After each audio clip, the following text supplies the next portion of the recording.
Story 1. The Haunted Warehouse. Working the night shift as a security guard at an old, abandoned warehouse scheduled for demolition was a job I took for the quiet and the extra cash. Most nights were uneventful, just me making my rounds in the vast, empty building. The warehouse was filled with old, decaying machinery and crates, and the air always smelled of dust and rust. It was an ordinary Tuesday night, or so I thought. Around midnight, as I was walking through one of the main corridors, I heard faint whispers and footsteps echoing through the empty hallways. I stopped and listened, thinking it might be kids trying to sneak in. "Hello?" I called out, but there was no answer. The whispers stopped, leaving an eerie silence in their wake. I shrugged it off, thinking my mind was playing tricks on me. But as I continued my rounds, the noises followed me.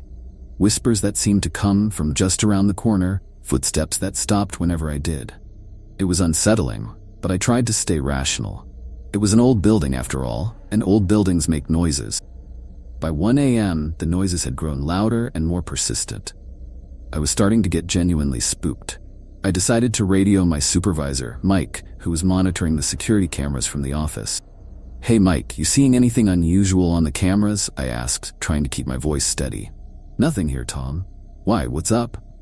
He replied, "I keep hearing these whispers and footsteps. It's weird, man. Can you check the feeds in the main corridor and storage areas?" Mike scanned the cameras but saw nothing out of the ordinary. "All clear, buddy.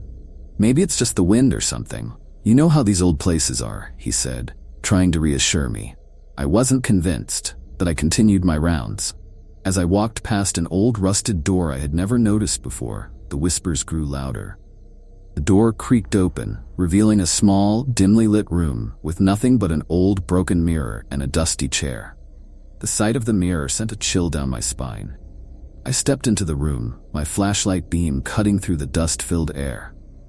Suddenly, the whispers grew louder, and the mirror began to fog up as if someone were breathing on it from the other side. My heart pounded as I watched words slowly appear on the mirror. "Help me." Panicking, I stumbled out of the room and slammed the door shut. I radioed Mike again, my voice shaking. "Mike, you need to get down here, now." Mike arrived a few minutes later, looking concerned. I led him to the room, but when we opened the door, the mirror was clear and the room was silent. "I swear, Mike, I saw it. The words were right there," I insisted. Mike gave me a skeptical look but didn't say anything. We made a quick sweep of the building together, found nothing. I could tell he thought I was imagining things, but I knew what I had seen and heard. The rest of the night passed without incident, but I couldn't shake the feeling of being watched. The next night, I came to work with a sense of dread. I started my rounds as usual, but my mind was constantly on high alert, anticipating the whispers, footsteps. Around midnight, the noises started again. This time I decided to confront whatever it was head on. I followed the sounds to the same old, rusted door. With my heart in my throat, I opened it and stepped inside. The whispers grew louder, and the mirror fogged up again. "Help me," I read, just like before. Summoning all my courage, I spoke aloud. "Who are you? What do you need help with?" There was no immediate response, but the temperature in the room dropped noticeably. I shivered, feeling a cold breeze pass through me. Suddenly, the mirror started to clear up and new words began to form. Find my story. The next day, I decided to dig into the history of the warehouse. I went to the local library and searched through old newspaper archives. It took hours, but eventually, I found an article about a tragic accident that had occurred in the warehouse nearly 50 years ago. A young worker named Emily had died in a machinery accident. According to the article, there were rumors that her death was not an accident, a cover-up for something more sinister. Armed with this information, I returned to the warehouse that night with a new sense of purpose. I went straight to the small room and spoke to the mirror again. "Emily, I know what happened to you. I read your story. What do you want me to do?" This time, the response was immediate. The mirror fogged up and new words appeared. "Tell the truth." I spent the next few days gathering as much information as I could. Spoke to old employees, visited the families involved, and pieced together the truth. Emily's death had been a result of negligence and was covered up to protect the company's reputation. I I compiled all my findings and submitted them to a local journalist who promised to bring the story to light. That night, as I walked through the warehouse, felt different. The air was lighter, and the oppressive feeling of being watched was gone. I made my way to the small room one last time. The mirror was clear, and for the first time, I felt a sense of... A week later, the story hit the news. The truth about Emily's death was finally out, and the families received the closure they had been denied for so long. The warehouse was demolished shortly after, and a memorial was erected in Emily's honor. I left my job at the security company soon after. The experience had changed me, and I knew I needed a fresh start. But I would never forget the haunted warehouse and the spirit that had reached out for help, nor the night shifts that had led me to uncover the truth. Story 2. Phantom Patient. Working the night shift at a busy urban hospital is always an intense experience. As a doctor, you learn to navigate the chaos, finding moments of calm in the relentless tide of emergencies. It was a particularly hectic night when I first encountered the phantom patient. ER was overflowing with patients. Nurses and doctors were moving quickly, trying to keep up with the steady stream of injuries and illnesses. Amidst the controlled chaos, a young woman walked in. She had long black hair and a pale complexion, and she looked severely ill. What struck me immediately was her eyes. They were hollow, almost vacant. I approached her, asking if she needed help. She didn't respond, just stared blankly ahead. I noticed she wasn't on the intake list, which was odd. "Miss, can you hear me? Do you need assistance?" I repeated, but still she said nothing. I called for a wheelchair and took her to an examination room, thinking she might be in shock. I left her there to grab a nurse, but when we returned, the room was empty. I checked the hallways and nearby rooms, but she had simply vanished. I felt a cold shiver, but pushed it aside, thinking she must have wandered off. Later that night, as I was reviewing charts, I saw her again. She was standing at the end of the hallway, staring directly at me. My heart skipped a beat. I called out to her, but she turned and disappeared around the corner. I rushed after her, but when I reached the spot where she had been, she was gone. It was like she had vanished into thin air. Feeling unsettled, I went to the security office and asked to review the footage. We rewound the tapes to the time I had seen her, and to my horror, cameras showed me talking to an empty space where the woman had been. There was no sign of her on any of the footage. Chill ran down my spine. I couldn't explain what I had seen. I decided to do some digging. I asked around, and a few of the older staff members mentioned a patient who had died under mysterious circumstances years ago, a young woman who matched the description of the one I had seen. Her name was Anna. She had come into the ER with severe injuries, but despite the staff's best efforts, she had died on the operating table. Rumors had circulated about strange occurrences ever since: whispered voices, cold spots, and apparition. Many believed that Anna's spirit was still lingering in the hospital. The more I learned, the more I felt compelled to understand what Anna wanted. One particularly quiet night, I returned to the ER alone, determined to make contact. I sat in the examination room where she had first disappeared, the silence pressing in around me.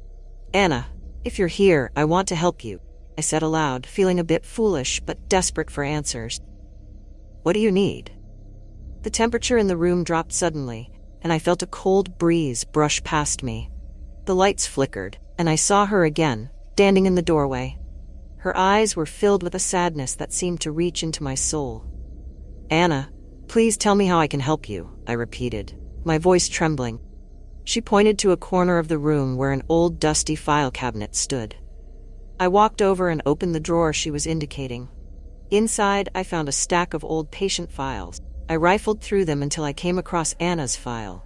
The details of her case were there, along with a note that suggested her injuries might not have been an accident. There were mentions of domestic abuse and a protective order that had been filed but never followed up on. As I read through the file, I felt a presence behind me. I turned, and Anna was there, tears streaming down her face. "Justice," she whispered. "I need justice." The next day, I brought the file to the attention of the hospital administration. They were shocked and promised to reopen the case. The information was also handed over to the police. began an investigation into Anna's death and the alleged abuse she had suffered. Weeks passed, and the investigation led to the arrest of Anna's husband, who had been abusing her for years. It was discovered that the injuries leading to her death had been the result of a violent altercation. Anna's husband was charged and eventually convicted for his crimes. The night after the conviction, I was working another shift when I felt a familiar chill. I turned to see Anna standing in the hallway, but this time, she looked different. There was a sense of peace in her eyes that hadn't been there before. She smiled faintly, and then she was gone, leaving me with a sense of closure. From that night on, strange occurrences in the ER stopped. It seemed that Anna had found the justice she needed and was finally able to move on. Working at the hospital continued to be demanding and chaotic, but I felt a new sense of purpose. I knew that sometimes the spirits of the past reached out for help, and it was up to us to listen and act. Phantom Patient had taught me that, and I would never forget her. Story 3: The Silent Caller. Working the night shift as a nurse in a small rural hospital had its fair share of eerie moments, but nothing could have prepared me for what happened that autumn night. The hospital was old, with creaky floors and dimly lit hallways that seemed to stretch on forever. Most nights were uneventful, just a few patients and a lot of silence, which suited me just fine. But that night was different. It was around 2 a.m. when the phone at the nurse's station rang. I picked it up, expecting a routine call. "Hello, this is the night shift. How can I help you?" I said. There was no response, just the sound of heavy breathing on the other end. I waited a moment, then hung up, assuming it was a prank. 15 minutes later, the phone rang again. Once more, only breathing. This time, I thought I heard faint whispers, but I couldn't make out the words. I hung up, feeling a shiver run down my spine. Calls kept coming. Every 15 minutes, the phone would ring, and each time there was the same heavy breathing and indistinct whispers. By 3 a.m., I was feeling genuinely uneasy.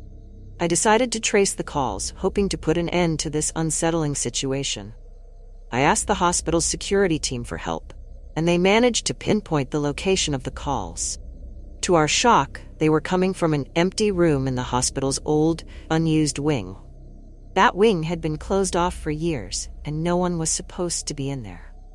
With a couple of security guards by my side, we cautiously approached the room. The air grew colder as we got closer, and my heart pounded in my chest. We finally reached the door, and as we opened it, the phone on the table inside stopped ringing. The room was empty, covered in dust and clearly untouched for years.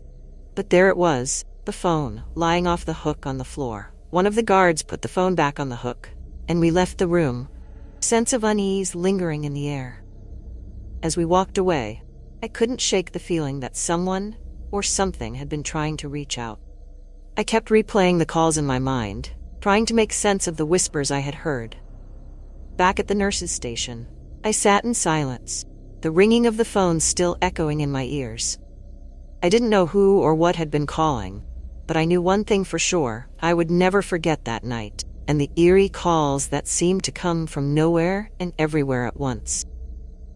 Weeks passed, but the memory of that night haunted me. Each night shift, I would glance at the phone, half expecting it to ring again with that same eerie silence on the other end. I told a few of my colleagues about the incident, but they dismissed it as a prank or a figment of my imagination, brought on by exhaustion. One evening, I was sharing my story with a new nurse, Jane, who had just joined our team. Jane listened intently, her eyes widening with each detail. "That's so creepy," she said. "But you know, my grandmother used to say that spirits can sometimes use electronics to communicate." Her words sent a chill down my spine. I had never been superstitious, but the thought of a spirit trying to reach out to me through the phone was unnerving. A month after the incident, I was assigned to another night shift. This time, the hospital was busier than usual. Around midnight, an elderly patient named Mrs. Thompson was admitted with severe chest pain. As I was attending to her, she grabbed my hand, her eyes wide with fear. "They're trying to reach me," she whispered. "The voices, they say they need help." I tried to comfort her, assuming she was delirious, but her words struck a chord with me.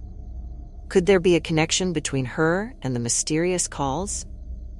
I decided to investigate further. The next day, I went through old hospital records, trying to find any clues. I discovered that Mrs. Thompson's husband had died in the hospital 10 years ago. His death was sudden, and some of the staff had reported strange occurrences around that time. Whispering voices, objects moving on their own, and, yes, eerie phone calls. Determined to get to the bottom of this, I visited Mrs. Thompson during the day when she was more lucid. I gently asked her about her husband's death and the voices she mentioned. Her eyes filled with tears as she recounted the story of her husband's untimely demise and how she had always felt his presence around her since then. "I think he's trying to tell me something," she said. "Maybe he needs my help to move on." That night, I made a decision. I would stay in the old wing of the hospital, where the calls had originated, and see if I could make contact. Armed with a flashlight and a sense of determination, I entered the abandoned wing. The air was thick with dust, and every creak of the floorboards echoed ominously. I reached the room where the calls had come from and sat down, placing my hand on the dusty phone. "If you're there," I whispered, "I'm here to listen. What do you need?"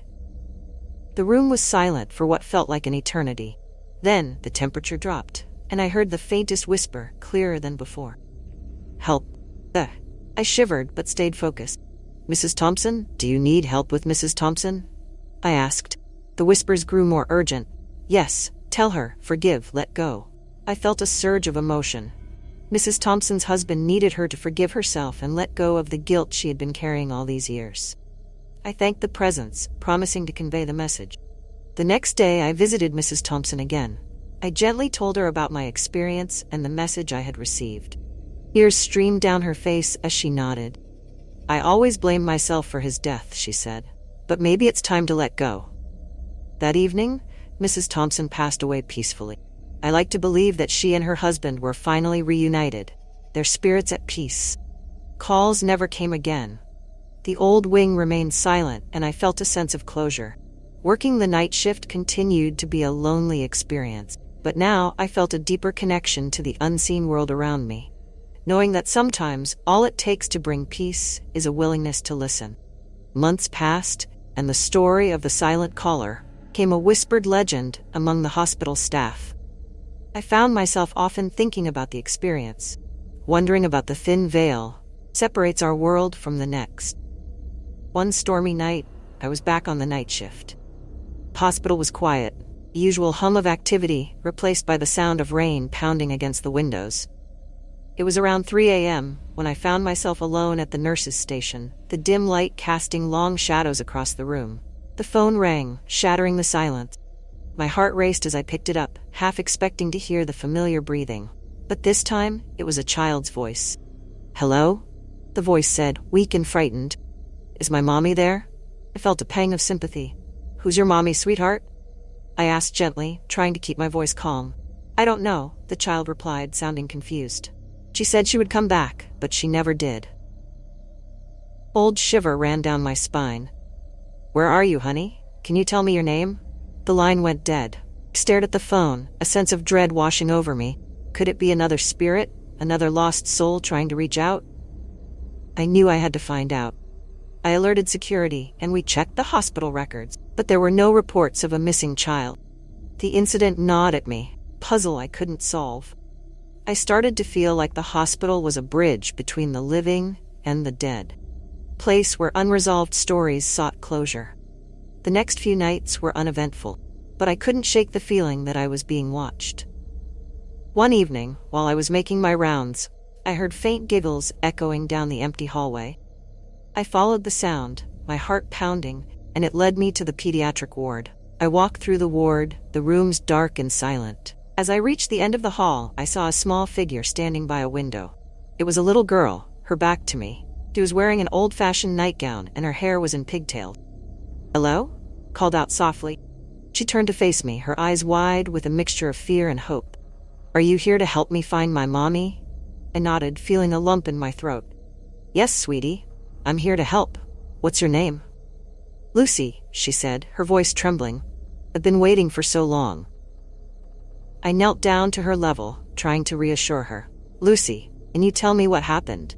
She looked down, tears streaming down her cheeks. "I was sick.